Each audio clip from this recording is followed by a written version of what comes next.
Soyez les bienvenus, vous avez choisi d'écouter le 143e épisode des Technos.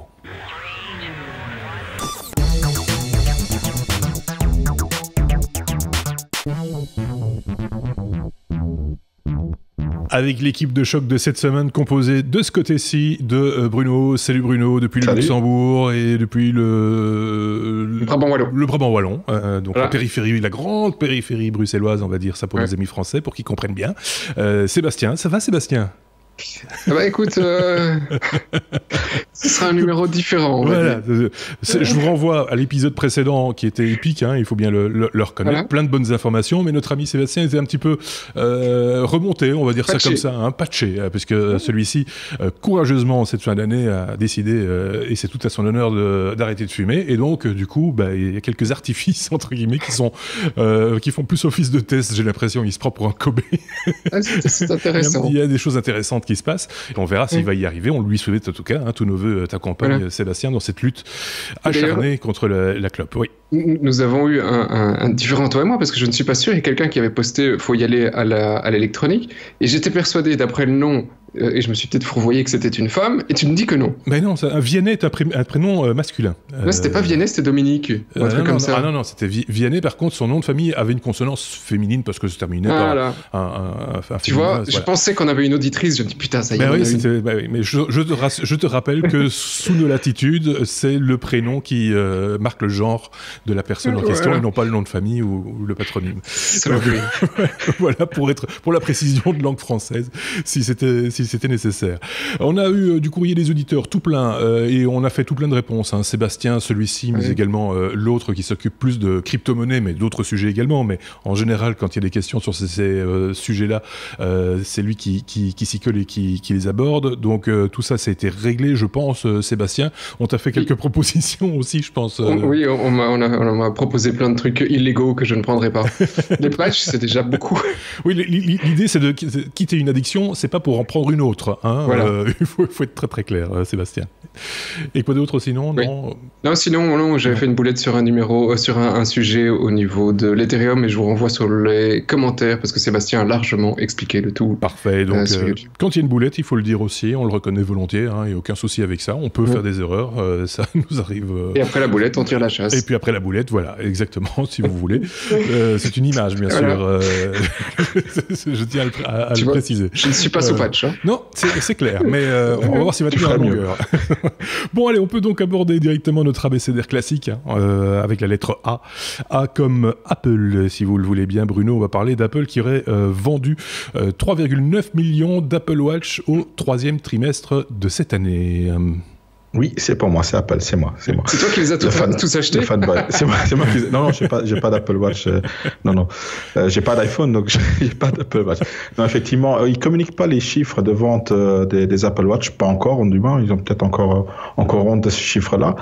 Mais ça correspondrait effectivement, selon les analystes, à 3,9 millions d'Apple Watch vendus au 3e trimestre. Hein, donc, on parle bien de trimestre dans l'année, donc de juillet à septembre. Et parmi ces 3,9 millions, il y aurait 800 000 Apple Watch série 3, en sachant que la série 3 n'est sortie que mi-septembre. Hein. Donc c'est quand même pas mal, une grosse augmentation. Donc ça prouverait un peu que les gens sont fans de montres connectées, mais connectées dans le sens large, c'est-à-dire avec une carte SIM. Pour rappel, il y a une carte SIM dans les séries 3, une eSIM d'ailleurs, on va en parler un peu plus tard dans un autre sujet.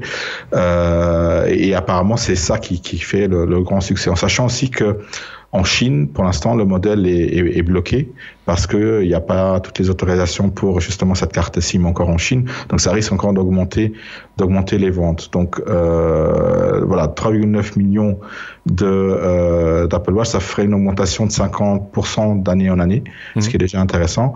Ce qui place Apple quand même à la position numéro 1 des ventes de montres connectées. Hein. Ils avaient annoncé qu'ils étaient les plus grands vendeurs de montres. On avait déjà corrigé le coup, disons donc c'est des montres connectées. En fait, oui, ils auraient 23% de part de marché sur les montres connectées sur ce même 3e trimestre. juste avant Xiaomi et Fitbit. Oui, Fitbit, ils font aussi des montres connectées. C'est plus des montres sportives. Puis Huawei, puis Samsung. Ouais. Donc Huawei avec la Huawei Watch, première du nom et deuxième du nom maintenant. Samsung avec la Galaxy S3 aussi. Hein. Donc voilà. Ouais, c'est un classement. Oui, et c'est un classement aussi qui concerne les capteurs d'activité, parce que je pense qu'ils sont leaders sur les capteurs d'activité. Si on retire la fonction Watch entre guillemets, uniquement la fonction capteur d'activité, là aussi ils surpassent, je pense, la plupart des Fitbit et autres concurrents du genre. Si je dis pas de bêtises. Oui, non, avec ce genre de chiffres, effectivement. Hein, donc ils sont loin devant tout le monde, hein, parce que c'est quand même un domaine qui est plus porteur, je dirais, la montre connectée, ou qui commence à le devenir. Oui. Mais plus porteur en tout cas que tous les capteurs de pas et de fitness, hein, on va dire au sens large, la spécialité de Fitbit, on va dire. Oui. Donc voilà, effectivement, c'est une belle progression. Est-ce que ça va continuer? Est-ce que ça va enfin lancer les montres connectées? À voir. Ça reste à voir. Sébastien. Gagné. Tiens, j'ai une petite question. Bruno, c'était pas toi avec toi qu'on avait testé la TicWatch? La TicWatch, oui. Oui, c'est ça, parce qu'il y a eu une campagne sur Kickstarter. Ils viennent d'en lancer une. Ouais, il y a quelques mois, et ils sont en train de les livrer. Oui. Donc, on en a fait une avec toi et on pourra peut-être faire la prochaine avec moi. Ah ben voilà, donc tu te remets à la montre connectée. Je me remets à la montre connectée. Mais je ne l'ai jamais quittée. Non, c'est vrai, mais tu n'as pas beaucoup... Enfin, tu es resté longtemps sur les mêmes modèles. Ça fait très longtemps maintenant que je suis avec une moto 360. Oui, donc ce sera franchement... Prochaine TicWatch. Il devrait y avoir un gouffre entre les deux, puisque la technologie est quand même bien évoluée. Oui, et puis surtout que mon écran est pété, donc il est temps. Oui, donc forcément, donc du coup, ça va certainement être un monde. Tu vas voir... Tu vas passer d'un bracelet cassé à une vraie montre, une vraie smartwatch. J'ai vu passer une news, je pense pas que vous l'avez mis plus tard dans la liste. Il me semble qu'il y a un gars qui apparemment s'est fait sauver d'un requin grâce à sa watch, son Apple Watch. Je sais pas, vous avez vu passer cette info-là ou pas? Moi, j'ai juste vu le titre. Il a lancé une application anti-requin ou... Je sais pas, mais apparemment, à creuser. Mais c'était sur 7 sur 7? Je ne sais pas. Justement, j'ai un doute sur la source. C'est pour ça que je me suis pas trop avancé. Mais enfin voilà, c'est le genre d'information qui circule de temps en temps comme ça. On imagine que c'est forcément fort exagéré, mais bon, toujours amusant de se dire que ça existe. On passe à la lettre C. C comme crypto. Oui, c'est devenu un petit peu le sujet, on va dire, à la mode dans ce podcast, mais c'est pas que chez nous. Hein, c'est mon avis dans tous les podcasts qui traitent de technologie, de web ou d'économie d'ailleurs. La crypto-monnaie prend de plus en plus de place. Donc on en parle nous aussi, mais parce qu'on aime bien ça. Hein, soyons clairs, et que c'est assez intéressant à suivre, parce que c'est vraiment quelque chose de... Voilà, c'est une innovation parmi d'autres, mais celle-là est vraiment intéressante.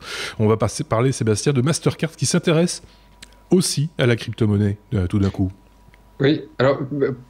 presque tout d'un coup, parce que non, ils en ont déjà fait des expériences par le passé, mais c'est amusant, ils ont un double discours comme d'autres acteurs sur le marché, en disant publiquement leur CEO qui annonce que le Bitcoin, c'est de la... Oui. Hein, voilà. Les acteurs traditionnels, on va dire, hein, installés. C'est ça.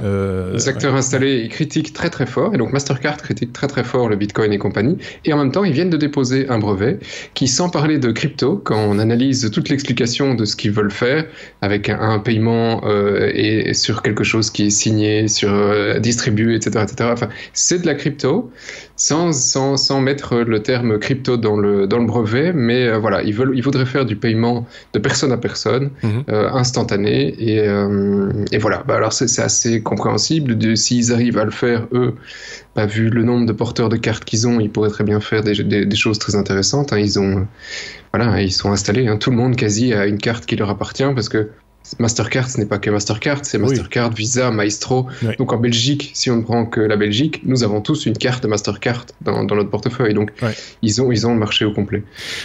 On peut s'intéresser aussi, mais ça il faudra voir peut-être en profondeur, est-ce que c'est vraiment une vraie blockchain qu'ils proposent, ou c'est, comme certains ont dit, une blockchain mais centralisée, qui est complètement anachronique. C'est probablement une blockchain centralisée. Hein. Ici, on verra bien ce qu'il en est. C'est exactement de la même manière que la Russie, si je ne me trompe, avait proposé aussi d'avoir sa monnaie en crypto, mais aussi centralisée. Ouais. Donc, c'est un concept. C'est moi qui mine et c'est tout, mais c'est ma blockchain. Ouais, c'est quand même très très particulier. Et donc du coup, oui, il surfe un peu sur la vague crypto-monnaie, blockchain, etc. Mais en fait, c'est un compte un peu particulier qui dit pas son nom, quoi. En fait, oui, c'est juste la manière dont ils vont utiliser la techno, et ce sera sur leur serveur probablement. Ce serait assez étonnant que ce soit sur un modèle open source ouvert et tout le monde puisse aller jouer sur le réseau de Mastercard.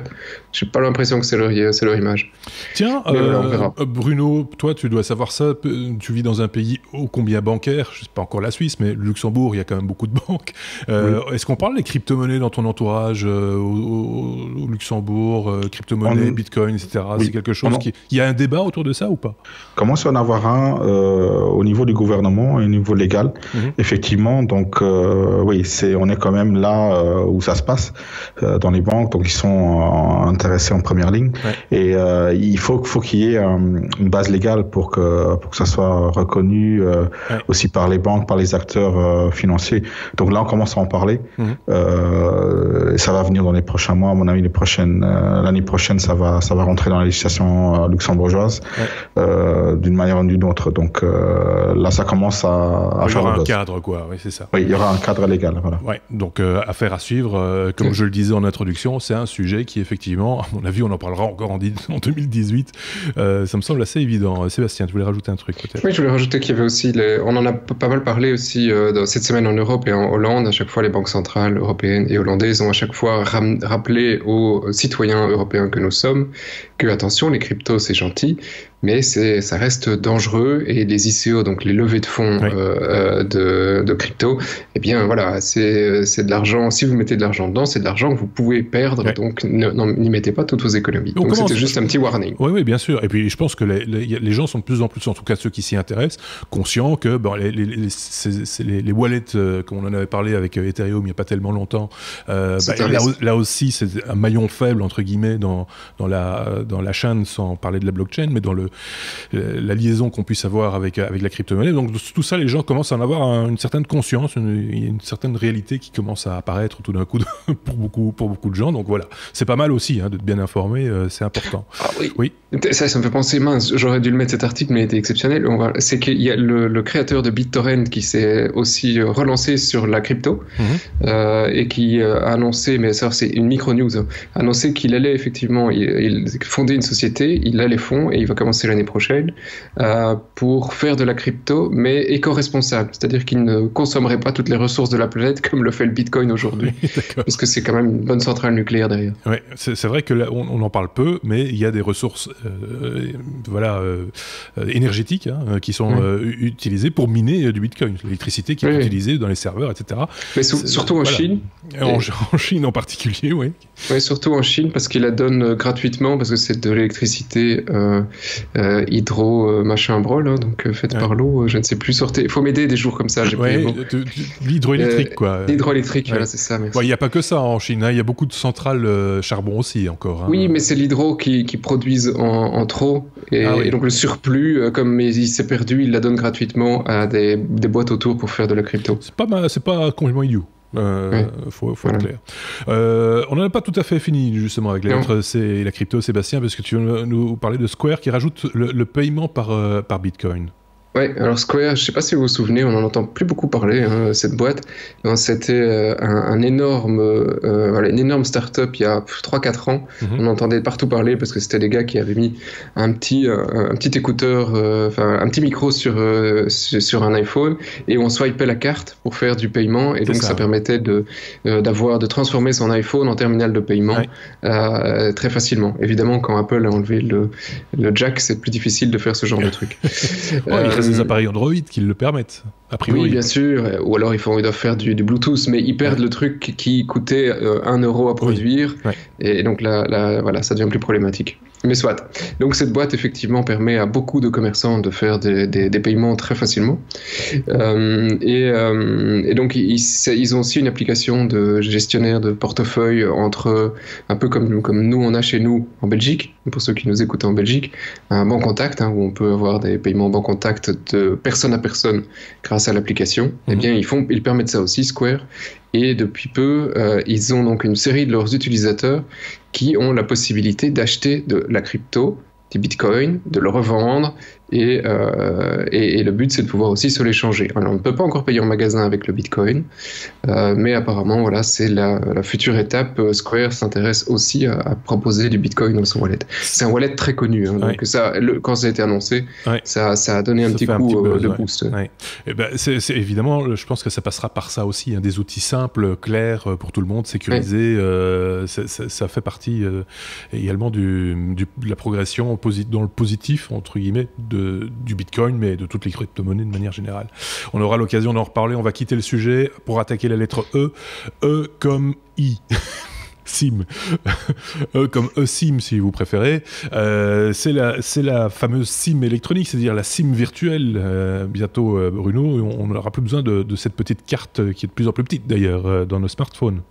Oui, c'est la petite carte qui va remplacer, enfin la petite puce, on va dire, qui va remplacer la petite puce, qui va remplacer la carte SIM qu'on connaît tous, qui s'est miniaturisée au fil des années. Enfin, pas la puce en elle-même, mais le plastique qui est autour. Oui, c'est ça. Oui. Finalement. La toute dernière, ils ont quand même coupé dans la puce. C'est vrai, ils ont un peu raccourci. Dans la nano SIM, c'est coupé dans la puce. Oui. Mais c'est vrai que ça part toujours d'une grande format carte de banque, quoi. Donc voilà, c'est le truc qui coûte le plus cher en plastique. Exactement. Donc tout au début, quand on avait les premiers GSM, c'était la carte format carte banque. Puis ça s'est réduit. Ils ont besoin de plus de place pour tous les autres composants, mais la carte SIM, finalement, ils n'en ont pas besoin. Et donc l'idée, c'était vraiment de créer cette puce intégrée dans l'appareil. Donc il pourrait être produit lors de la production de l'appareil, non pas seulement les téléphones, mais on pensait à tous les objets connectés, finalement, qui, là, du coup, deviendraient vraiment connectés parce qu'on n'aurait pas besoin de mettre une carte SIM dedans, elle serait déjà dedans, il suffirait de l'activer. Alors vous me dites, oui, mais comment activer un haut-parleur connecté en carte SIM? Il faut aller avec le haut-parleur chez l'opérateur téléphonique. Non, ça, normalement, ça serait activé à distance. Donc, en scannant, par exemple, via une app, un code barre, on recevra un code, un lien. Oui, ou est-ce que l'appareil aurait une espèce d'adresse MAC Oui, elles sont identifiées, bien entendu. Il y a l'email, voilà.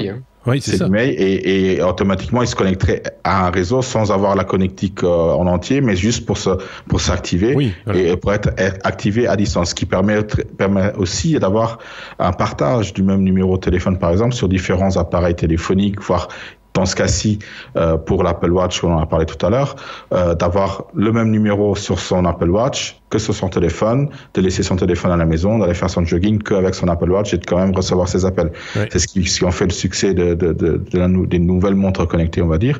Mais ça part du principe qu'on ait le même numéro et qu'on ait la facilité d'activer ces services acquis. Pour avoir le service data, par exemple, sur le même compte, donc avec la même eSIM, entre guillemets, sur sa tablette, par exemple. Ou sur Exactement. Donc l'idée, c'est vraiment de faciliter ça, de dire on a des tablettes, des téléphones, des montres connectées et plein d'autres devices. Que ça devienne aussi simple que du Wi-Fi, en gros. Voilà. On n'a plus besoin de se connecter en Bluetooth à son appareil principal qui serait le smartphone, qui est le smartphone, et de dire, voilà, elles sont toutes connectées au réseau téléphonique. On utilise des données qui sortent d'un forfait commun et c'est pas beaucoup de données qui vont passer pour la plupart des appareils, effectivement. Donc là, le débat est un peu différent d'un opérateur à l'autre. Des uns qui disent que de toute façon, pour l'instant, on peut déjà faire la même chose. Bon, l'avantage pour les opérateurs, c'est qu'ils n'ont pas besoin d'acheter ces cartes SIM-là parce que ça fait quand même beaucoup d'argent investi et une vraie gestion derrière parce que c'est toutes des cartes identifiées avec un identifiant unique, l'email, qu'il faut identifier dans leur système, etc. Donc c'est beaucoup de travail en moins pour les opérateurs pour se concentrer sur d'autres choses. Et après, ce qu'il fallait faciliter aussi, ce serait la transition d'un opérateur à l'autre, pas besoin de changer de carte SIM. Et d'ailleurs, pas mal de fabricants commencent maintenant à sortir des téléphones hybrides, et Google a été le premier avec le Pixel 2, avec une eSIM à l'intérieur, mais aussi un slot pour une carte SIM traditionnelle. Donc pour l'instant, on va être un peu entre les deux mondes. Il y a différents standards qui sont définis. Là, il y a le 3e standard qui va être défini pour début de l'année prochaine. Et avec ce standard-là, on espère que tout le monde va avoir les mêmes spécificités techniques pour que ça puisse s'imposer un peu comme standard mondialement, en fait. Voilà. Mais je pense que ce petit truc en plastique, effectivement, cette petite puce n'aura plus de sens dans très peu de temps. Hein. Il faut être clair. En plus de ça sera beaucoup plus transparent également pour les utilisateurs. Comme on le disait, d'avoir plusieurs devices peut-être connectés sur un même compte, ça va aussi permettre de consommer plus de data. Donc c'est tout l'intérêt des opérateurs aussi, peut-être, d'avoir cette simplification du processus, non ? Oui, ce processus sera beaucoup plus simple. C'est que là, on va gagner en temps. Aussi, il faut pas oublier, on parle des petits appareils connectés, mais ne pas oublier non plus les laptops qui sont connectés de nos jours plus souvent, soit via votre téléphone portable sur le réseau 3G ou 4G, LTE, peu importe comment on l'appelle, ou alors en Wi-Fi. Et là, si on intègre cette puce-là, peu importe, on n'aura plus besoin de se connecter à son téléphone. On va utiliser le même forfait data, mais on va être connecté au réseau téléphonique. La nouvelle gamme que va lancer Microsoft, les PC Windows 10, Always Connected, comme ils l'appellent, vont être équipés d'une eSIM. Moi, pour ma part, comme je suis dans le domaine de la mobilité, je commence à voir apparaître des scooters, entre autres, qui ont déjà intégré cette eSIM et qui vont, dans le futur, être activés et connectés. Tracer l'appareil pour le... Voilà, pour tracer l'appareil, mais pour pouvoir le contrôler, le bloquer, le débloquer, permettre la location à distance, etc. Donc, toutes ces fonctionnalités-là vont se voir apparaître dans d'autres objets qu'on ne s'attend pas forcément à voir connectés. Oui, parce que comment fonctionne, par exemple, toi tu dois savoir ça, ces fameux vélos, on voit ça de plus en plus maintenant en libre service, c'est-à-dire qu'ils ne doivent pas être ramenés à une base, mais on peut les laisser n'importe où, tu vois, c'est une application, et puis on voit le vélo, on sélectionne le vélo, ils le déverrouillent à distance.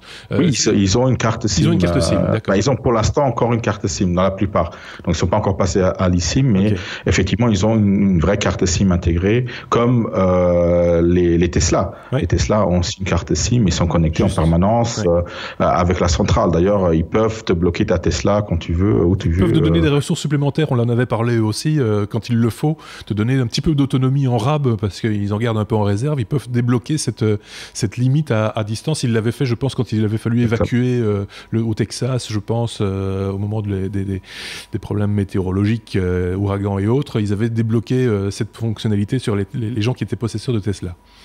Voilà. Donc c'est une connectique dans les deux sens. On peut pas oublier que dans un sens ça existait déjà. Nissan entre autres sur les modèles sportifs bloque la vitesse de pointe de certains de ces modèles, sauf si on va sur un circuit.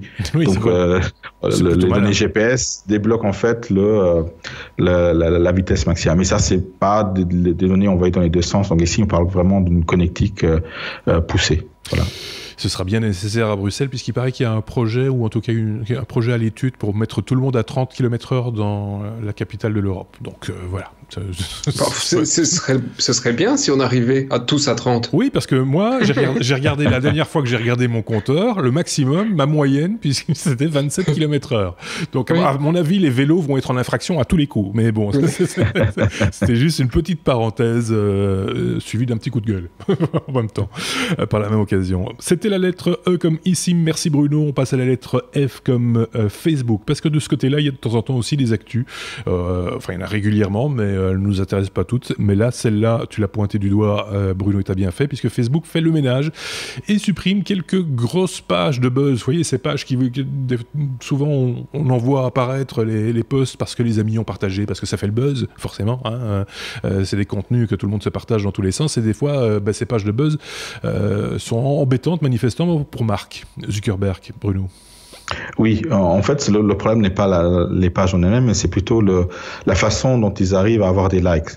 Il y a quelques pages qui, la semaine passée, ont été simplement du jour au lendemain fermées par Facebook, dont FireRank, Petit Buzz, La Villa ou SysFun, mais FireRank étant la plus grande de ces pages société, j'allais dire, parce qu'effectivement, il y a une société derrière, il y a des employés derrière, donc on se dit, mais de quel droit Facebook va fermer une page qui fait vivre, dans ce cas-ci, 30 salariés? De tous leurs droits, parce qu'en fait, ces pages-là vont vraiment à l'encontre des conditions générales d'utilisation de Facebook, et en fait, nous prennent, nous, les utilisateurs, pour des pigeons. Il y a deux méthodes qu'ils utilisent pour avoir des likes, c'est le like jacking, en anglais, donc comment on dirait ça en français, le piratage de like, de like, on va dire. C'est en fait, ils cachaient sur leurs vidéos, sur certains liens, des boutons like de la page. Boutons cachés, quoi, oui. Boutons cachés. Et c'est comme ça qu'ils arrivaient à avoir beaucoup de likes de manière fulgurante. L'autre méthode, c'était de racheter des pages qui avaient déjà des likes, de fusionner les pages, et donc d'agrandir la fanbase d'une certaine page. Donc, ces deux méthodes-là, qui sont vraiment à nous prendre pour des pigeons, vont à l'encontre des conditions générales d'utilisation de Facebook, et c'est pour ça que Facebook a fermé ces pages-là. Pas parce qu'elles avaient du succès, simplement parce que ce succès, à la base, était un petit peu exagéré, quoi. Voilà. Et le problème, c'est que ces sociétés-là étaient basées sur un seul fournisseur, un seul modèle, c'était Facebook. Et Facebook, sont quand même maîtres de leur univers, et ils peuvent décider d'un jour à l'autre de changer les règles du jeu. Et là, les sociétés sont un peu tributaires de ces changements-là. Donc, toutes les sociétés qui se basent que sur un moyen de communication auront forcément un jour ou l'autre des soucis. Donc, mais surtout s'ils sont malhonnêtes. Le gamin s'est réveillé. Oui, alors moi ça me fait mal quand tu dis que Facebook a tous les droits sur sa plateforme. Vu la prédominance de Facebook aujourd'hui sur les réseaux, comme en tant que réseau social, je m'attends à avoir un procès dans les 2 à 3 prochaines années de la part de la Commission européenne pour forcer Facebook à partager ce pouvoir d'une certaine manière. Donc tu ne peux pas autoriser à ce qu'une boîte ait autant de pouvoir sur la planète et puisse dire que parce que toi tu ne me plais pas, je te dégage de la plateforme. Il y a déjà quelques mesures qui sont en train d'être prises, me semble-t-il, justement sur ces fameux textes que personne ne lit, sur l'utilisation du site, etc., pour les rendre plus lisibles. Mais pour les rendre déjà plus lisibles, parce que là où ils se réfugient, évidemment, c'est de dire, mais c'est écrit, on a prévenu les gens, on ne peut pas faire ça. Oui, mais c'est écrit en petit dans les machins, etc., et personne ne le voit, donc là, c'est discutable, effectivement. Après, moi, je pense qu'ils sont propriétaires de leur site et qu'ils en font encore ce qu'ils veulent. Oui, jusqu'au moment où ça fait partie du domaine public. Pour moi, ici, c'est comme Google, ça fait partie un peu du domaine public. Quand tu demandes à quelqu'un une recherche, monsieur tout le monde dans la rue ne connaît que Google. Donc ça devient un site d'intérêt public. Est-ce qu'il faudrait nationaliser les GAFA ? Écoute, tu vois, je suis pourtant un pro-libéral, ultra-libéral, mais à partir du moment où ces sociétés ici font quelque chose qui devient du domaine public, si tu coupes Google demain, le monde, je vais pas dire le monde s'écroule, mais on a un gros problème. Là, c'est la même chose avec Facebook. Donc, à partir du moment où ils ont autant de pouvoir sur le fonctionnement public, il devrait y avoir un certain contrôle public sur ces sociétés. On y est, mais je pense que tu as raison, mais je pense qu'on n'y est pas encore. C'est pas encore le. Et c'est américain surtout. Ça ne sera jamais. Comme on avait dû de le dire, le Skynet ou le truc qui sera incontournable parce qu'il y a des lois contre les monopoles. Justement, oui. Je pense qu'on va y venir. Voilà, il va falloir à un moment donné légiférer ou couper ces sociétés en petits morceaux, pour laisser la place, comme l'Europe le fait, pour laisser la place à de la concurrence, à de la libre concurrence, etc. Et ça ne saurait tarder, j'ai l'impression. Je peux me tromper, mais j'ai l'impression que d'ici 2020, on sera en plein dedans. Je ne sais pas ce que tu en penses. Non, tout à fait. Et surtout qu'à l'encontre de ça, pour le moment, Marc est en train de vouloir tout concentrer, que ce soit le réseau social, mais il est en train d'essayer de se refaire eBay, de refaire les agences immobilières avec toutes les pubs. Donc, il essaye de tout mettre sur sa plateforme pour le moment. Et il est vidéo, donc il espère que pour lui, demain, Internet, ce soit Facebook. Et donc, voilà, là je pense qu'il y a une problématique. Oui, ou alors il le fait justement en prévision de cette segmentation en petits bouts, en se disant, demain, j'aurai une société d'assurance, j'aurai une société, etc. Je pense pas, je pense que c'est dans... Son esprit, ça doit pas être ça. C'est peut-être pas ça, mais peut-être que dans l'esprit de ses actionnaires, oui, parce que décide encore Mark Zuckerberg, ça reste encore à définir, hein, ça, soyons clairs. On en a fini avec la lettre F comme Facebook, tout le monde est d'accord? On peut passer à la suite, on en reparlera hein, si ça se représente, mais voilà. F comme Firefox, parce qu'il y a du neuf de ce côté-là également. Il vit toujours, oui. C'est ça. Il se mouche dans sa main en même temps. Firefox. Bruno, c'est nouveau toi qui en parle. Firefox Quantum s'en vient et voudrait faire oublier Chrome avec différentes petites astuces pas idiotes.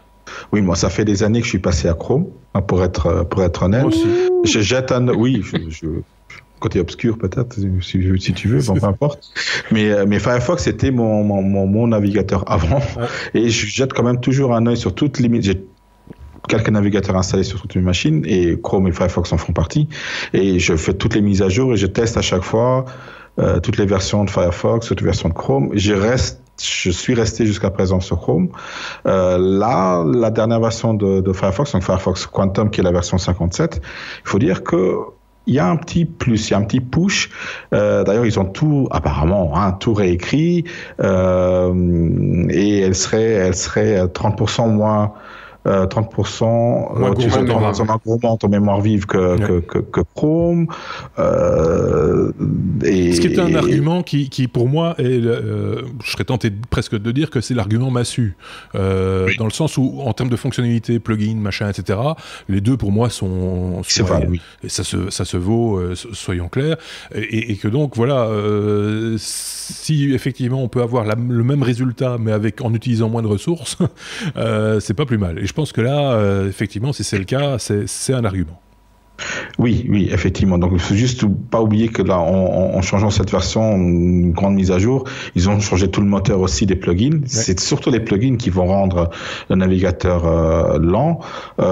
Et du coup, beaucoup de plugins sont plus compatibles. Bon, ça va s'améliorer, mais ça va changer un peu la donne, mais pas pour longtemps.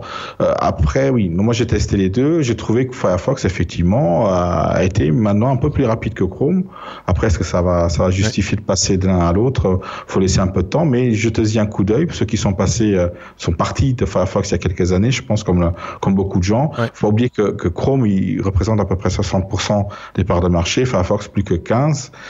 Chrome a un peu surpris tout le monde il y a quelques années, a détrôné et Firefox, Mozilla et Internet Explorer. Oui, et puis l'intégration des outils Chromium, et donc Google, etc., à l'intérieur du même écosystème. Ça, voilà, il y avait un argument marketing derrière qui disait que Chrome était attrayant. Est-ce que, et puis on passera à Sébastien qui a sûrement plein de trucs à dire. Il n'est pas d'accord. Il n'est pas d'accord avec tout, mais c'est pas grave, on va l'écouter. Mais est-ce qu'ils n'ont pas aussi mis en place un petit outil justement qui permettait de passer de Chrome à cette nouvelle version de Firefox de manière plus facile, plus aisée Ça, je pense qu'ils l'intégraient déjà, de passer d'un navigateur à un autre. Juste petite précision aussi, le Firefox maintenant existe aussi pour iOS et smartphone, donc tablette. Donc voilà, si vous n'êtes pas bloqué sur un, parce que souvent on aura des outils, des bookmarks qu'on va vouloir utiliser sur l'ordinateur, sur le desktop et sur le smartphone, ce qui est bien pratique avec Chrome par exemple. Mais là, Firefox permettrait exactement la même chose. Seb qui voulait rajouter quelque chose. Donc Chrome versus Firefox Quantum, le combat, la parole est à la défense, j'ai envie de dire, Sébastien. Vous l'avez vu, la petite barbe? Ça s'appelle la barbe du fanatique. Le fanatique prend du logiciel libre. Je ne vois pas pourquoi j'irais utiliser un navigateur qui fait la même chose qu'un autre, que celui qui... Enfin, le Firefox est libre, et même s'il allait effectivement il bouffait un peu plus de mémoire, ou il allait un peu plus lentement, il faisait la même chose. Pourquoi j'irais me faire chier je suis désolé, avec un logiciel propriétaire dont je ne peux pas savoir ce qu'il fait, alors qu'en fait tout existe à côté. Au final, t'es perdu 2% de CPU en plus, moi ça m'empêche pas de dormir, tu vois. Je suis sur secteur, voilà, j'ai fait tourner un peu plus des hamsters dans une cage. La RAM aussi, tout, ça te bouffe un peu. La RAM, mais c'est pas grave, la RAM, voilà, je les mange au petit déjeuner. et donc ça me pose pas fondamentalement de problème. Ça me pose plus de problème le fait effectivement d'utiliser un logiciel propriétaire pour aller sur le web. Le web c'est libre, je veux un truc libre pour y aller, quoi. D'accord. Et la limite, si tu veux utiliser le moteur de Chrome, c'est pas un problème. Mais utilise Chromium, alors utilise pas la version Chrome de Google, utilise la version Chromium qui effectivement est basée sur une version libre. Là, il n'y a pas de problème. Au niveau des performances, les performances, ça fait quand même déjà quelques mois qui, au fur et à mesure, ils remplacent des morceaux du moteur pour tester, parce que comme certains articles l'ont expliqué, c'est un peu ce qu'ils ont fait ici, c'est un peu remplacer le moteur d'une voiture alors que tu es en train de rouler. Oui. Donc les mecs, ils ont dû quand même y aller assez trash, et ils ont fait morceau par morceau, d'abord le CSS et puis effectivement le moteur de rendu et puis le tout autour. Exul ici dans cette version a disparu. Exul, voilà, ça c'était le premier truc qui avait fait. Alors je me rappelle, je suis désolé, je fais le nostalgique, mais un tout premier FOSDEM, il y avait les gars de Netscape qui avaient débarqué et qui expliquaient que ça faisait 3 ou 4 ans qu'ils travaillaient sur Exul parce que ça allait être la révolution, et dans toute l'assistance, il s'était fait incendier parce que les mecs disaient mais arrêtez de nous emmerder à développer Exul pour l'interface, pour avoir un truc spécifique XML qui soit cross-platform, alors que vous n'avez même pas encore commencé à travailler sur le moteur de rendu du navigateur. Donc les mecs étaient vraiment partis sur un truc très emblématique et très idéologique sur l'interface, et ça s'est payé pendant quelques années. FOSDEM, pour les néophytes, le FOSDEM c'est le grand rendez-vous. C'est le grand rendez-vous des barbus. Libres qui dansent avec des fleurs, boivent de la bière et écrivent des logiciels libres à Bruxelles. Ça se passe à l'île, c'est gratuit. Et brûlent des sièges à l'île Storban. C'était des moments épiques. Et alors pour le dernier point sur Firefox, parce que voilà, moi j'utilise depuis toujours, je n'ai jamais voulu switcher depuis la version 2, avant même que ce soit utilisé que ce soit le logiciel de Mozilla. Ça fait plus d'1 an qu'ils ont changé le moteur pour les plugins, donc j'aime bien les sites qui ont critiqué en disant mais oui, il y a plein de plugins qui n'ont pas fonctionné. Bah oui, des vieux brawls que plus personne n'a updaté depuis plus d'1 an, mais tous les plugins connus fonctionne du premier coup, donc c'est pas une surprise sur la 57. Il y a même quand vous voulez remplir votre déclaration d'impôt en Belgique avec votre carte d'identité sur le site, ça marche mieux avec Firefox qu'avec Chrome. Mais ça marche mieux. Alors là, si tu me permets, si vous voulez un vrai navigateur pour aller pour faire vos impôts, vous allez sur le site de Fidelity, vous en aurez un qui fonctionne sur plusieurs plateformes, dont des plateformes qui ne sont pas supportées forcément par le gouvernement. Voilà, c'est ça. On mettra le logo publicité. Non, mais c'est pas la période. On le fait quand c'est la période là, c'est pas la période. Quand on n'est pas en période de remplissage de. Je suis désolé, mais il fallait pas me lancer sur Firefox. Non, il était tarissable. C'est comme ça. Mais bon, moi je suis plutôt. J'étais plutôt Netscape. On n'était pas couchés. Non, c'est clair. Bon, ben voilà, on a fait le tour de cette question-là. En tout cas, tant mieux, j'ai envie de dire. Et si on peut retourner à Firefox, ce sera peut-être même avec plaisir, pourquoi pas. Voilà. On passe à la lettre G. Revenez. Retour à Firefox. G comme Google, tiens, voilà. On est reparti. G comme Google, Sébastien, on parle d'Android 8.1 qui va mettre les applications au frigo. Ouais. Comment qu'est-ce ? Alors c'est un article qui vient de Mini Machine, c'est un blog que j'apprécie particulièrement le ton, et le gars est sympa. Et ici il avait mis Android 8.1, le placard et la crêpière. J'ai adoré son analogie parce qu'en fait, c'est vraiment ça pour pouvoir expliquer la techno qu'Android 8.1 mais au point, c'est que dans ta cuisine, tu as plein d'ustensiles que tu utilises tout le temps, et puis tu as cette foutue crêpière qui prend plein de place. Oui. Mais que tu utilises une fois par an. Oui, la crêpière, c'est pas la madame. C'est la machine. La machine, tu vois, la crêpière, le truc Tefal où tu mettais... Une plaque chauffante qui permet de faire des crêpes. Voilà. Donc, tu as tous ces ustensiles que tu utilises une fois par an quand tu as des amis, si tu as des amis. Mais le geek n'a pas d'amis. Ou des enfants. Des enfants, oui, mais non. Non, pas d'enfants. Et donc, c'est des trucs qui prennent de la place et que tu tapes au fond de l'armoire, derrière tout le reste, et puis qu'un jour, tu ressors parce que tu dis « Ah ouais, j'ai une crêpière, je vais faire une crêpière. Ouais. » Et ben, Android 8.1, il se dit « Je vais faire la même chose avec les applications. » Vous avez plein d'applications, elles sont toutes optimisées pour pouvoir utiliser et se lancer en un temps record, elles prennent de la place et tout. Et en fait, il y a des applications que vous utilisez une fois par an. Et donc, ça sert à rien qu'elles prennent toute cette place. Et donc, ils ont décidé que, voilà, sur la 8.1, ils allaient tout réduire, tout compresser, sauf les applications que vous utilisez. C'est pas génial, ça? Bah, c'est plutôt malin. On n'avait pas évoqué déjà ça, ou une manière de faire qui permettait de donner plus de ressources aux applications les plus couramment utilisées et d'échapper un peu à ces applications qui étaient gourmandes et qui ne servaient moins. On avait parlé à ça. Tu mettais ça sur les SD avant, où tu déplaçais ta carte sur les applications sur le SD. Ce qui est plus toujours évident aujourd'hui. Alors, on ne sait pas s'ils vont backporter cette fonctionnalité aux anciens Android, parce qu'a priori, voilà, ce serait pas impossible. Et c'est surtout eux qui en auraient le plus besoin, parce que les nouveaux, voilà, on a des téléphones avec des 32-64 Go. On se pose moins de questions qu'un téléphone Android 4 qui avait 4 ou 8 Go, quoi. Ceci étant dit, je me suis laissé dire il n'y a pas tellement longtemps que sous Android, l'utilisateur Android classique, entre guillemets, finalement installait peu d'applications. Il allait plus vite aux installations d'applications qu'il connaissait, mais désinstallait volontiers et finalement gardait peu d'applications fantômes, entre guillemets. C'est assez global, en tout cas, une mémoire d'enquête que j'avais eue, c'est que la plupart des gens utilisaient entre 6 et 8 applications sur leur téléphone, et c'était tout. Le reste, c'est bullshit. Donc pour arriver à rentrer dans celle-là, c'est très difficile. Oui, j'imagine, parce qu'une fois que vous avez déjà placé les applications réseaux sociaux, ça va prendre... Puis après l'application bancaire, puis... le surf, les mails, c'est fini. Sachant que les réseaux sociaux comme Facebook, par exemple, c'est directement 2 applications, puisqu'il y a Messenger et Facebook qui sont séparés. Donc, enfin voilà, ça fait déjà directement... Les places sont chères, on va dire ça comme ça. On passe à la lettre M comme Microsoft. Tiens, ça fait longtemps, Seb, qu'on n'a pas parlé de Microsoft. Les premiers PC Windows sous ARM pointent leur bout du nez.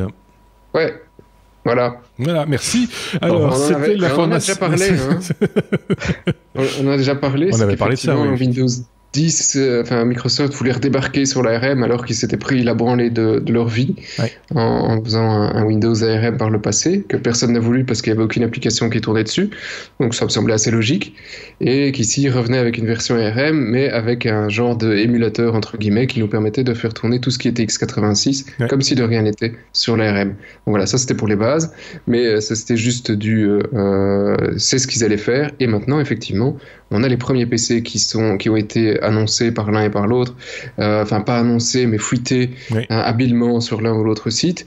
Alors au niveau des chiffres, pour le moment ça s'annonce assez mauvais au niveau des performances, parce que voilà, ils ont comparé les scores des processeurs utilisés sous Windows et des scores de machines sous Android, et on est quasi à 4 fois plus lent que effectivement des machines Android avec le même processeur. Donc c'est pour le moment, mais ils disent bon voilà, on peut pas encore complètement défoncer le truc, il est pas encore sorti, c'est encore des trucs de test, et on sait bien que avec Microsoft, une petite optimisation de driver par-ci par-là, et on peut vite avoir quelques grosses améliorations.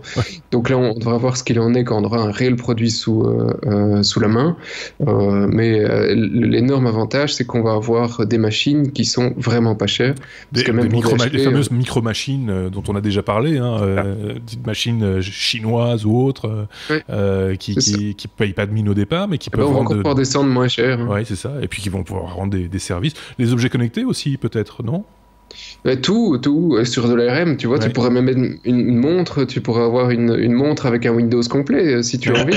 Ça va être difficile, mais ça va être compliqué à gérer, on va dire. Où est le menu, ce putain de menu démarrer? Ça va être compliqué. Ce serait possible. Oui, technologiquement, c'est possible. En théorie, mais ce sera pour l'instant, en tout cas, 4 fois moins rapide. Ça sera plus difficile. Ça prendra le temps. J'ai trouvé le menu démarrer, ça va, je peux aller dormir. Et maintenant, tu peux couper ta montre. Oui, c'est ça. Oh, elle est en panne. La batterie est en panne. L'écran bleu. L'écran bleu sur la montre, oui, ça peut être comique aussi. Bon, ben voilà, on en a fait. Je pense que oui, il n'y a rien à rajouter. C'est du matériel, on en parlera quand on en aura Oui, peut-être en main ou pas. Si, parce que c'est pas mal, c'est pas cher. C'est pas cher, on peut le faire, c'est pas cher. Oui, le trésorier, non, on a besoin d'un petit budget pour tester un truc. Voilà, on était à la lettre N. N comme Netflix, Bruno. Netflix qui est visionné de plus en plus. Et partout, dans tous les endroits. Il y a une étude qui est parue récemment sur ce sujet. Oui, c'est Netflix même qui a fait cette étude-là. Et donc, ils se sont rendus compte que de plus en plus de gens, ou plutôt 67% des auditeurs Netflix, consulteraient, donc visionneraient des films et des séries en nomade. C'est-à-dire pas forcément sur la télé, mais sur les smartphones, sur les tablettes. Donc, ce qui est quand même pas mal. Ils avaient rajouté effectivement aussi une fonctionnalité de pouvoir télécharger certains contenus, pas tous, mais certains contenus, donc ce qui permet par exemple de les utiliser dans les avions, où on doit couper tout ce qui est émission d'ondes. Donc, mais dans tous les endroits, quand je dis tous les endroits, c'est dans les transports en commun de plus en plus. Au boulot aussi. Pardon ? Au boulot aussi. Au boulot, oui. Apparemment, au boulot, aux États-Unis, on regarde beaucoup les séries au boulot. Je sais pas comment ils font, mais ils ont multitâches, mais bon. Oui. Aux toilettes. Oui, beaucoup aux toilettes. Dans les toilettes publiques, me semble-t-il. Oui. Et apparemment, il y a même des gens qui pleurent quand ils regardent des séries dans les bus, par exemple. Donc, ils osent même le dire dans les sondages. Donc, c'est pour ils sont pas. Il y avait un chiffre, moi j'ai relevé, je pense que c'était dans les toilettes quand même, 8%, quelque chose comme ça, dans les toilettes publiques. Enfin, c'est assez impressionnant quand même. Comme 7%, oui, c'est ça, effectivement. Ouais, donc, c'est pas mal. Voilà. Moi, j'ai précisé une petite chose aussi, c'est que Netflix a une spécificité, c'est que le contenu change de pays en pays. Oui. Donc, par rapport où vous vous situez sur la planète, vous avez accès à plus ou moins de contenu ou des saisons de séries qui sortent avant, suivant les droits dans certains pays. Et vous pouvez, dans ces pays-là, alors télécharger ces séries-là sur votre smartphone. Après, par contre, quand vous revenez, par exemple, en Belgique, au Luxembourg, en France, si vous êtes connecté à Internet, vous ne verrez plus ces contenus-là parce qu'ils seront bloqués. Petite astuce que je donne moi, coupez, mettez-vous en mode avion. Donc, en mode offline, vous avez nouveau accès. Vous avez à nouveau accès à ces séries-là. Donc, pour regarder les dernières saisons d'une série, payez-vous un petit voyage aux États-Unis, revenez et regardez vos séries. Et donc, pour regarder, par exemple, les derniers épisodes de Game of Thrones aux toilettes. Par exemple. Par exemple. Oui, c'est Winter is coming. Oui, il y a quand même un truc, moi, que je trouve assez drôle avec la news de Bruno, c'est qu'il y a 15 ans, les gens râlaient parce que tout le monde téléphonait dans les lieux publics en disant « Mais ils devraient faire ça chez eux, enfin, ils osent ». Tu te rappelles pas, Marc ? Bien sûr. C'est exactement ça. Et maintenant, la prochaine étape, c'est les gens commencent à regarder la télé en se promenant dans la rue, dans le bus, etc. Et donc, tout le monde trouve ça délirant. On dit « Enfin, regarde la télé, regarde ça chez toi ». Moi, je continue à trouver, parce que je reprends le bus de temps en temps, les transports en public de manière générale, je trouve qu'il y a quand même des gens qui sont quand même assez bien sans gêne. Je veux dire, ils racontent leur vie, s'en foutent complètement. Maintenant, c'est très particulier quand même. Mais je pense que ça continue à déranger l'entourage direct. Soyons clairs. C'est peut-être dans les mœurs, mais c'est pas super apprécié non plus. Donc, c'est quoi la prochaine étape ? Je ne sais pas. Une petite idée, mais c'est public, non. Non, mais déjà des gens qui montent à Bruxelles, par exemple. Désolé pour nos amis français, mais ça pourrait être dans une ville française aussi, je pense, qui montent dans un bus, sur un tram ou dans une rame de métro avec un gros sachet de frites. Non, en France peut-être pas, mais chez nous, on a beau aimer les frites, mais quand même dans un bus, ça à un moment donné, vous rentrez chez vous, vous sentez la frite et vous n'y avez même pas goûté en plus. Donc un bout de camembert en France. Oui, enfin peu importe, c'est nuisible quoi. Le pastis, tu vois, si on nous écoute au sud. Le pastis. Moi je dis, il faut dans ces cas-là partager. Voilà. Non, mais le problème, ça sera aussi le contenu qu'on visionne dans ces lieux publics. On regarde une série qui est interdite aux mineurs et vous avez à côté de vous un gamin qui va regarder sur votre écran. Mais il y a eu déjà des cas où des gens ont regardé des contenus pour adultes dans des aéroports, dans des lieux publics, et là, ça pose vraiment problème. Voilà. Oui, ce qui passe dans une société ne passe pas dans une autre aussi. Donc, oui, il y a ça aussi, ça c'est vrai également. Puis il y a des choses qui sont permises et des choses qui le sont moins, sans doute aussi d'une culture à une autre. Bon, ben voilà, mais comme ça on a appris des trucs par rapport à cette étude. Netflix, on mettra le lien évidemment vers l'article et donc vers les résultats de cette étude pour voir si vous vous retrouvez peut-être dans une des catégories, par exemple. Est-ce que vous nous écoutez aux toilettes? Par exemple. Ça, c'est une question. Est-ce que vous écoutez les technos aux toilettes? On sait que vous nous écoutez, enfin certains d'entre vous nous écoutent en courant. Un jogger breton, j'ai l'impression de délirer, mais c'est une réalité, c'est vrai. On a un jogger breton qui jardine et qui court en nous écoutant. Donc voilà. Donc, est-ce qu'il nous écoute aux toilettes? Aux toilettes, c'est la question que je viens de poser. Il nous répondra dans 3-4 mois. Oui, parce qu'il a du retard sur le catalogue. D'autant qu'on est de plus en plus long. Je tiens à le signaler aussi, et ça n'est pas en train de s'arranger pour ce coup-ci. Est-ce comme Samsung, si vous le voulez bien, Seb, on parle d'un téléphone Samsung, de certains d'entre eux en tout cas, qui ont perdu une fonctionnalité qui est quand même fort utile quand on parle d'un smartphone. C'est dommage, hein. Et alors, c'est un truc qu'on a, nous, comme problème depuis quelques semaines au boulot. Oui. On a quand même... J'ai pas dit le problème, hein, mais tu peux... Non, c'est un problème qu'on a, parce qu'on a la majorité de téléphones Samsung, S7 ou S8, que ce soit marque que vous voyez ici de temps en temps en podcast, ou... parce qu'on travaille ensemble, hein, voilà. Et moi-même, et il y a des SMS, donc les messages à qui on envoie, des textos, pour ceux qui nous écoutent en France. Ça existe encore, les SMS? Oui, beaucoup plus que tu ne crois. Et on envoie des messages, et à un certain moment, tu te dis, mais qu'est-ce qu'il fout ce con? Pourquoi il me répond pas? Et en fait, il l'a jamais reçu. Mais voilà. Merci Samsung. Voilà. Et c'est Samsung, et c'est le S8, et ça arrive depuis quelques semaines. Et des gens se plaignent, beaucoup de gens se plaignent. Alors effectivement, Samsung serait au courant du problème. Il ne sait pas du tout pourquoi, ni quand il pourra proposer un fixe, mais pour le moment, voilà. Les gens ne reçoivent plus tout à fait toujours leur SMS. Parfois ça passe, parfois ça passe pas, et tu sais pas trop. Et donc nous on a le cas en Belgique avec notre opérateur national, effectivement, ce qui nous pose 2-3 petits soucis. Parce que plein de gens se plaignent, je n'ai pas reçu mon SMS. Mais oui, mais il est vraiment arrivé. Il est considéré comme arrivé. Il est arrivé dans l'appareil. Il est arrivé. Apparemment, il arrive dans l'appareil, mais il est coincé après. Donc l'opérateur n'y peut rien, en gros. A priori, non. C'est vraiment très récent, sans mise à jour, sans rien. Il y a un problème. Il y a un problème vraiment avec ça. Donc on vous tiendra au courant, parce que c'est assez gênant. N'engueulez pas les gens hein, s'ils ont un Samsung, c'est un S8, hein, c'est ça? C'est un S8, mais apparemment, il y a le problème avec d'autres Samsung aussi. D'accord, donc si vous avez des amis qui ont des appareils Samsung, bon, ben voilà, ça peut être une des raisons pour lesquelles ils ne vous répondent plus. Peut-être qu'ils vous aiment toujours, mais qu'ils ont un appareil Samsung. C'est aussi idiot comme remarque, mais c'est une réalité. Pour répondre à Bruno, il y a énormément de gens qui envoient encore aujourd'hui des SMS, mais qui ne le savent même pas, parce qu'ils utilisent message, et puis message, c'est quoi? Ça peut être un SMS, comme ça peut être un message, voilà. Et donc ça part, peu importe par quel tuyau ça part, mais ça part, et des fois ça arrive même. Quand on a un vrai smartphone, ça arrive. Même tu reçois des SMS de notification. Moi, j'ai reçu cette semaine un SMS pour me dire vous avez 3 messages vocaux, et je n'ai jamais reçu les 2 premiers SMS pour me dire que j'en avais un premier et un deuxième. Tu vois, donc c'est gênant. Ça peut être gênant, effectivement. Mais du coup, c'est un peu dommage, parce que c'est quand même le SMS ou le texto, c'est comme vous voulez, c'est quand même une technologie qui est réputée plutôt fiable. Hein, donc ici, même si il y a eu des fois des latences, etc., avec des réseaux engorgés, par exemple, aux fêtes de fin d'année, qu'est-ce qu'on n'a pas dit là-dessus, hein, quand on envoyait les vœux. Il m'a même pas envoyé ses vœux, puis il le recevait le lendemain dans l'après-midi, parce que ça avait été un petit peu engorgé au moment de l'envoi, mais sinon, pour le reste, en général, quand ça partait, ça arrivait. À un moment donné, ça arrivait. Ici, si ça arrive pas du tout, ça met à mal une technologie qui fonctionnait plutôt pas mal. C'est peut-être un complot, je ne sais pas. Un complot anti-SMS. Après la batterie, le SMS. Après la batterie, le SMS.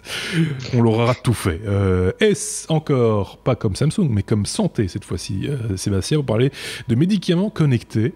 Et c'est assez surprenant, et c'est pour maintenant. Oui.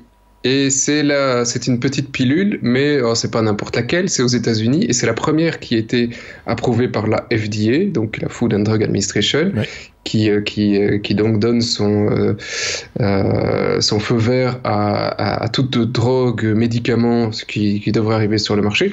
Drogue, on s'entend, drogue légale, quoi. Celle que toi tu prends. Donc. Celle que moi je prends, c'est ça. Et donc celle-ci, c'est un antipsychotique. Et pour s'assurer que le patient le prenne à la bonne heure, ils ont donc développé et qu'ils le prennent déjà tout court, ils ont développé cette technologie. Alors c'est un petit... alors dans chaque pilule, il y a un peu de cuivre, de magnésium et de silicium.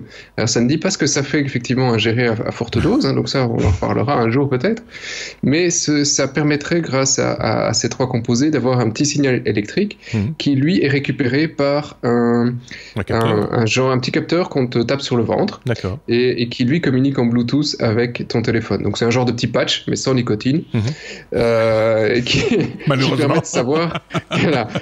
de savoir quand passe le médicament et exactement à quelle heure tu l'as pris. Et donc aujourd'hui ça permettrait de s'assurer que c'est les personnes qui doivent être suivies donc pour des traitements avec des antipsychotiques suivent bien leur traitement. Donc, parce qu'ils ont l'obligation de suivre ce traitement pour des raisons... Oui, c'est pour avoir un contrôle sur ce qu'ils prennent, parce que c'est parfois des gens âgés qui oublient, etc. Donc c'est vraiment, il y a tout un suivi derrière. Et puis ils seront ou pas remboursés. Ça c'est le penchant qui est plutôt problématique, c'est que ce n'est pas juste du contrôle pour s'assurer du bien-être de la personne, mais aussi d'un contrôle pour lui dire si tu ne le fais pas bien, on ne te remboursera pas ton médicament et tant pis pour toi. Et donc là on est aux organismes d'assurance qui vont avoir ce genre d'informations. C'est le cas pour ce médicament ici. Donc bon là, c'est peut-être un peu plus douteux. Ceci étant dit, d'un point de vue purement économique, ça peut se justifier dans le sens où il y a eu un achat d'un médicament, s'il n'est pas utilisé, s'il n'est pas employé, ou en tout cas pas employé par la personne qui l'a acheté, à qui on l'a prescrit, ça peut poser question. Maintenant, c'est vrai qu'il y a ce côté, cette question de vie privée qui dérange toujours un petit peu aux entournures, parce que c'est une arme à double tranchant là derrière. Je serais tenté. Alors, mais c'est bien que tu dis effectivement le fait que ce soit utilisé ou pas, c'est qu'en Belgique, on a déjà commencé ce premier pas. C'est-à-dire que avec les ordonnances. Avec les ordonnances électroniques. Donc depuis, je ne sais pas comment c'est en France, mais avant les ordonnances, c'était un craboucha que le mec il foutait sur un bout de papier. Les ordonnances, je ne sais pas si ça se dit comme ça en France aussi d'ailleurs. Donc c'est comme ça chez le médecin. Pas de bouche, on va dire. Voilà. C'est ça. Et vous faites un brol et avec ça vous allez à la pharmacie et il vous donne votre médicament. Une pharmacienne ou un pharmacien chez nous, c'est quelqu'un qui est formé à lire les scrabouchas, les pattes de bouche. Voilà. C'est ça. Et donc c'était très compliqué ce travail pour les pharmaciens. Et ils avaient beaucoup de lunettes comme toi et des trucs comme ça. Enfin, tu vois, c'était vraiment horrible. Et après beaucoup de suicides, ils se sont dit on va faire quelque chose pour ces gens. Et donc ils ont donné des PC, des imprimantes, mais ça ne suffisait pas.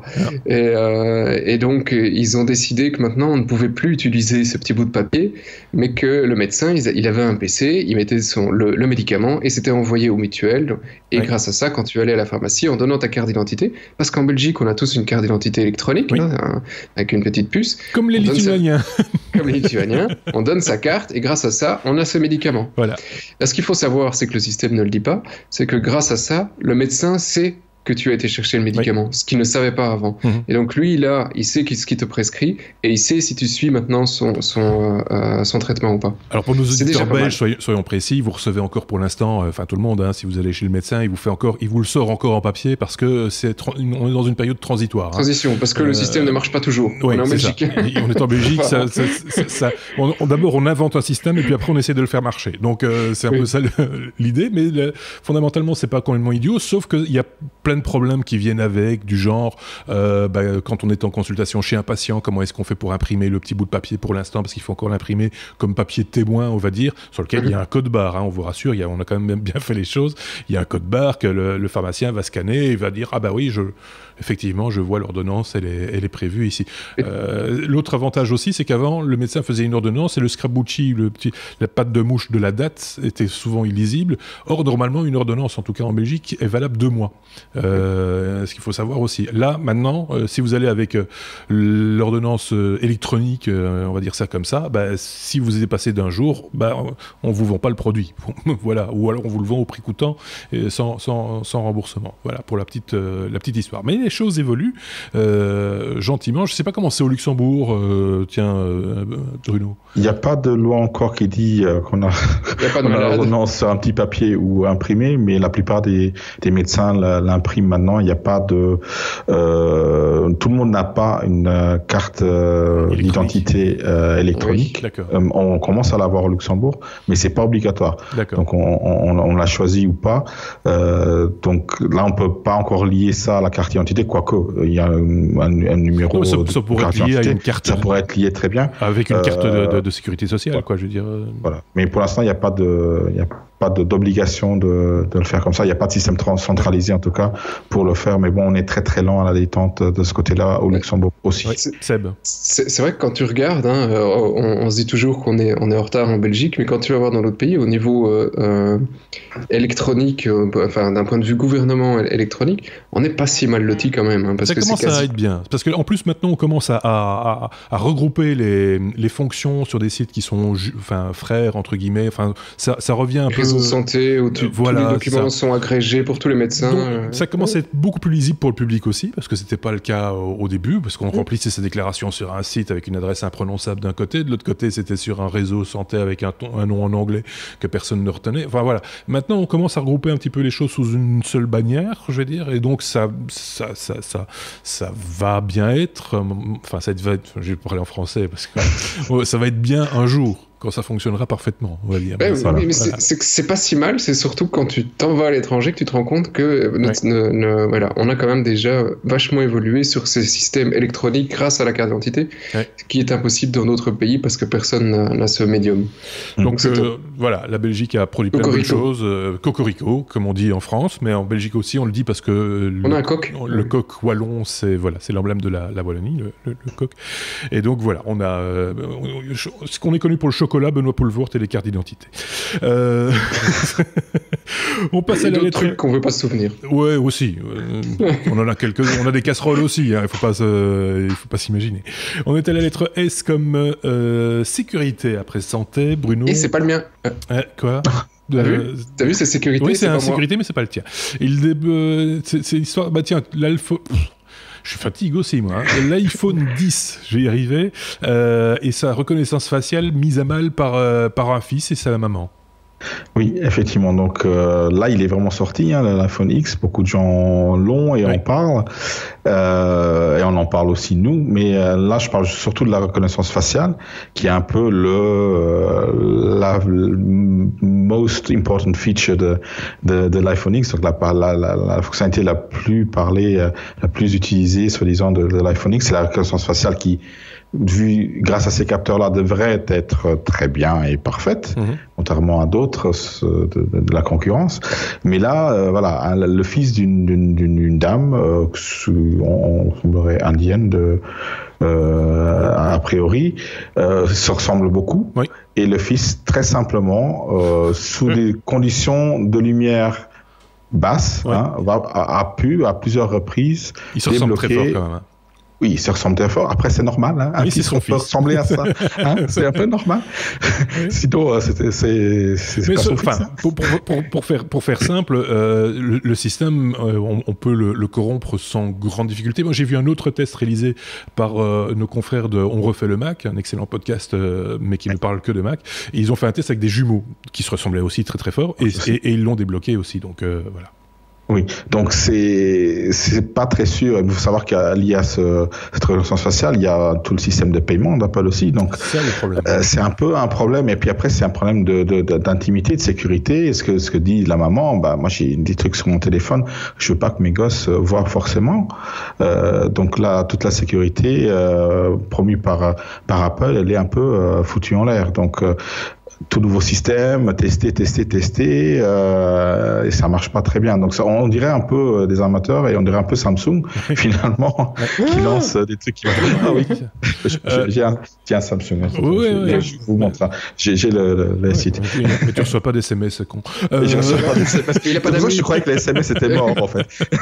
Mais c'est pas ce fameux Face ID qui est quand même un des arguments au-delà de l'appareil lui-même, sa conception, etc. Est aussi mise à mal en Corée, mais là c'est avec des masques du coup. Exactement. Donc là, pour revenir à cette sécurité, c'est en Corée simplement une société qui a fabriqué depuis toute son existence des masques, démontre très facilement par une vidéo que vous pouvez suivre sur le lien, sur les technos, qu'on peut berner facilement. Donc pas avoir quelqu'un qui ressemble, pas avoir un jumeau, mais en faisant un masque, on peut berner la reconnaissance faciale de l'iPhone 10 facilement. Donc ça, c'est quand même déjà plus grave que un membre de votre famille, votre jumeau, débloque votre téléphone, ça passe encore, mais quelqu'un fasse un masque de vous, qui est simple à faire, vu que voilà, on a tous des photos qui traînent à gauche, à droite, donc on pourra quand même les berner assez facilement. Ça c'est un peu plus dangereux déjà dans ce cas-ci. Mais plus loin, pour continuer un peu dans la logique de la reconnaissance faciale qui posera problème dans les prochaines années, c'est que dans beaucoup de pays et en Angleterre par exemple, là c'est un prochain point, c'est que dans les supermarchés, on va pouvoir maintenant bientôt faire ses achats, en être reconnu par son visage tout simplement. Donc pas besoin de montrer l'identité en plus, et même procéder jusqu'au paiement. Donc là, ça pose un gros problème de sécurité quand même. Tout miser sur cette technologie-là, c'est peut-être pas l'idéal, quoi, parce que c'est le genre de truc qu'on pourrait voir dans un film genre Mission Impossible il y a quelques années, où on imprimerait le visage de Sébastien avec une imprimante 3D par exemple pour aller faire un prélèvement sur son compte avec enfin, voilà. On y est là, on peut c'est clairement là ça a été montré, on pourrait y arriver, donc c'est quand même une faille de sécurité. Je veux dire, Hollywood avait prévenu.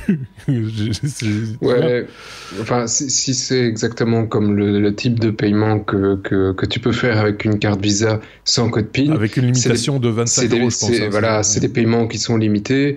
Je tends à le supposer ici, et qui sont garantis d'une certaine manière par l'organisme parce que tu n'as pas cette certification, on a un code PIN, etc. Donc je tends à supposer. Par contre, quand c'est fait par Apple, là je ne suis pas sûr que tu puisses bénéficier de cette réputation du paiement. Oui, parce que c'est un déverrouillage tel que tu l'aurais fait avec... considère comme sécure. Donc, c'est ça. Là c'est un problème peut-être. C'est pas lié à l'opération, c'est lié à l'appareil. Donc, donc là, tu es responsable du bon fonctionnement de ton appareil, en gros. Apple va pas se laisser faire non plus, donc tu vas devoir probablement attaquer Apple en justice en disant bah non, c'était pas moi le paiement, et c'est à faute Apple. Bonne chance, quoi. Et donc bonne chance pour s'en sortir. Il faut vraiment que ce soit pour des petites sommes, hein, parce que sinon ça va être Bruno. Ce qu'il faut pas oublier, c'est que pas mal d'applications suivent le pas et se disent ok, la reconnaissance elle était là, elle est assurée par le téléphone. Comme PayPal ou des organismes bancaires reconnaissent cela, et donc on est pour eux identifié sur le téléphone, et donc on va pouvoir procéder s'il n'y a pas un contrôle par la suite, faire des paiements, et PayPal c'est le cas, hein, il n'y a pas de contrôle qui est demandé. Donc une fois qu'on a lié son visage à un compte PayPal, l'application PayPal vous reconnaît, ou d'autres applications, hein. Maintenant j'ai pas d'autres en tête, et puis je n'ai pas de téléphone d'iPhone, donc par exemple. Oui, mais ça c'est beaucoup plus gênant. Enfin, ça dépend pour qui. Ok, ben voilà, c'est une problématique importante, hein, et on va suivre. Oui, ça, le facial. On va garder. Voilà, il est déchaîné. Oui, non, il se réveille à la fin, lui, c'est comme ça. Mais c'est parce qu'on arrive tout doucement à la lettre W. Et la lettre lui, il sait ce qu'il y a derrière la lettre W. C'est notre fameux what the fuck de la semaine. Il est double cette semaine.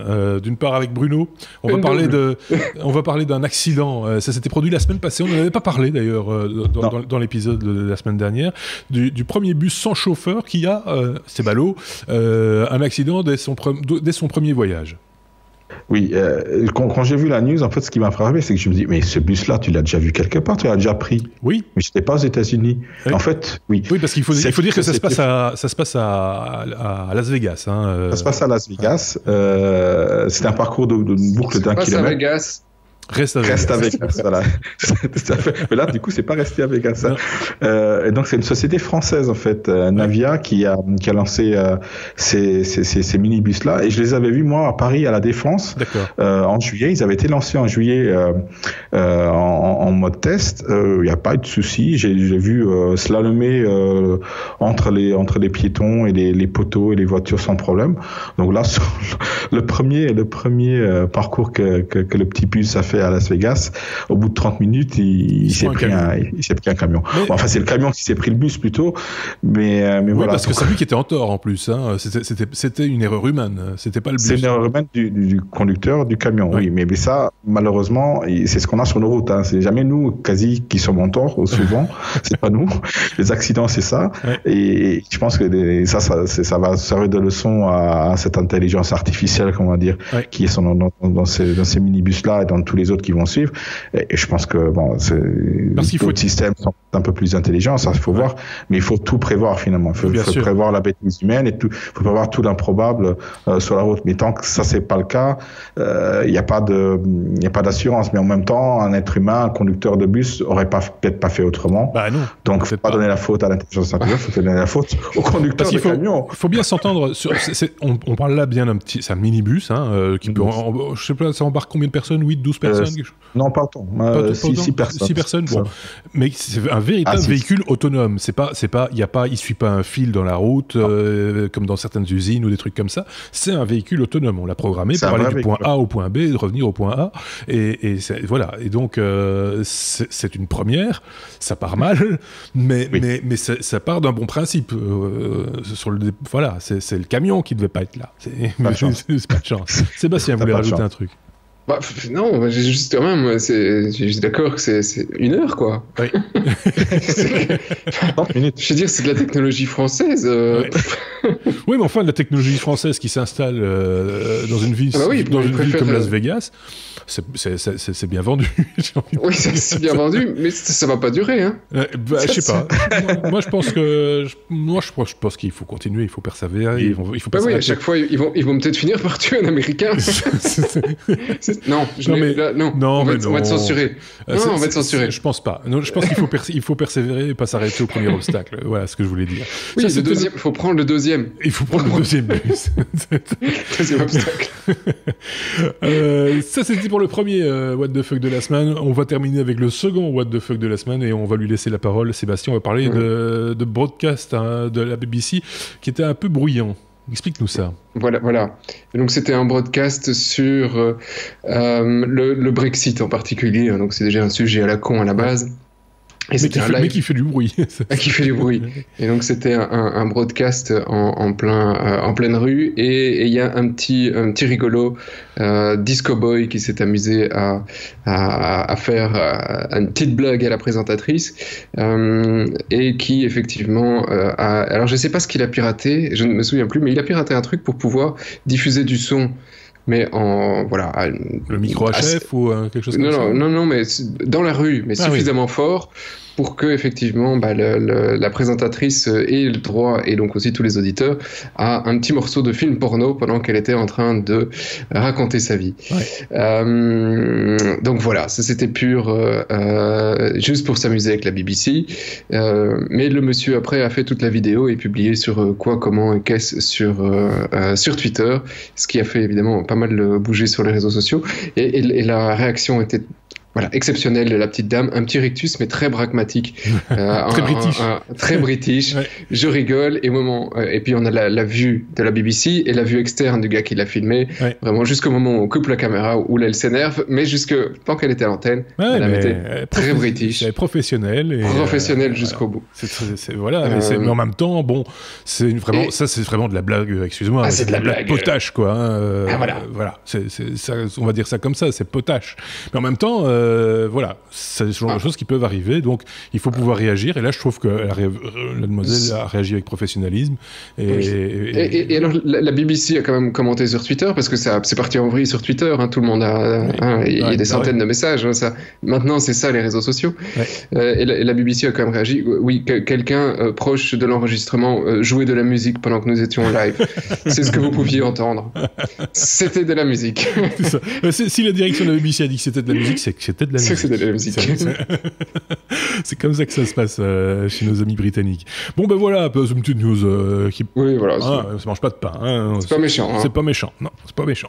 On a fait le tour de la question pour ce 143e épisode. Si vous avez des questions, des remarques à formuler, n'hésitez pas en commentaire, que ce soit sur lestechno.de ou en regard de cette vidéo sur notre chaîne YouTube ou via Twitter ou via Facebook. Évidemment, on essaye de scruter tout ça et on essaye en général de répondre à tout le monde comme il se doit, soit dans un épisode, soit dans un hors-série, soit directement sur les réseaux sociaux dont il s'agit. Merci à Bruno d'avoir participé à cet épisode. Je pense qu'on se retrouve la semaine prochaine, Bruno, si je ne dis pas de bêtises. Ce sera avec Benoît.